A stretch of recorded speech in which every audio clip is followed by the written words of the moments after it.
नेपालको एक यस्तो कालो दिन एउटा आमाले आफ्नो 13 सालको छोरी गुमाउनु पर्यो, जसले भविष्यमा केही गर्छु भन्ने सपना बोकेकी थिइन्। ती सपना पूरा गर्न नपाउँदै दुनियालाई अलविदा गरेर जानु पर्यो। आखिर के थियो त निर्मला पन्तको घटनाको सच्चाई? आजको यो भिडियोमा जान्ने कोसिस गर्नेछौं।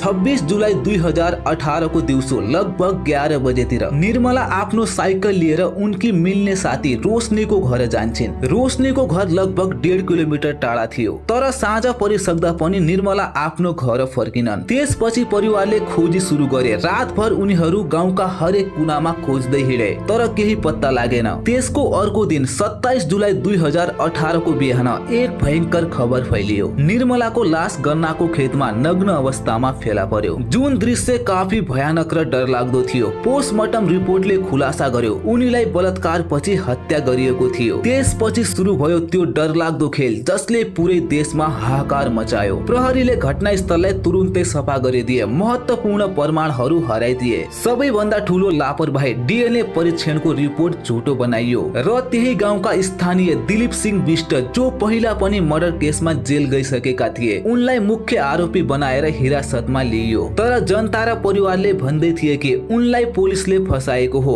बल्कि मुख्य आरोपी अरु कोही नै छ, किनकि दिलीप सिंह बिष्ट मानसिक रूपले कमजोर थिए। यदि यो हत्या दिलीप सिंह बिष्टले नै गरेको हो भने डीएनए रिपोर्ट किन मेल खाएन, किन प्रमाणहरू हराउँदै गए? जनताको आक्रोश र घटनाले ठूले रूप लिएको हुनाले दिलीप सिंह बिष्टलाई छोडिएको थियो। यदि दिलीप सिंह बिष्ट निर्दोष थिए भने त्यो रात निर्मलाको बलात्कार पछि हत्या गर्ने को थियो त? के यो घटनाको पछाडि सत्ताधारी नेताको छोराको नाम थियो? तर प्रमाण कहिले देखाइएन। जो नेताको खिलाफ बोल्थे उनीहरूलाई धम्की दिइन्थ्यो। आज 7 वर्ष भइसक्दा पनि मुख्य आरोपी पत्ता लगाउन सकेको छैन। निर्मलाकी आमा हरेक रात त्यो दिन सम्झिन्छन् जब उनको छोरी साइकल लिएर हाँस्दै घरबाट निस्किएकी थिइन्। यो केवल निर्मलाको कथा होइन, यो नेपालको न्याय प्रणालीको एक यस्तो घाउ हो जो आजसम्म निको भएको छैन र सायद जबसम्म मुख्य अपराधी सजाय पाउँदैन त्यो कालो दिन 27 जुलाई 2018 नेपालको इतिहासमा सदाको लागि शर्मनाक दिन भनेर याद गरिनेछ।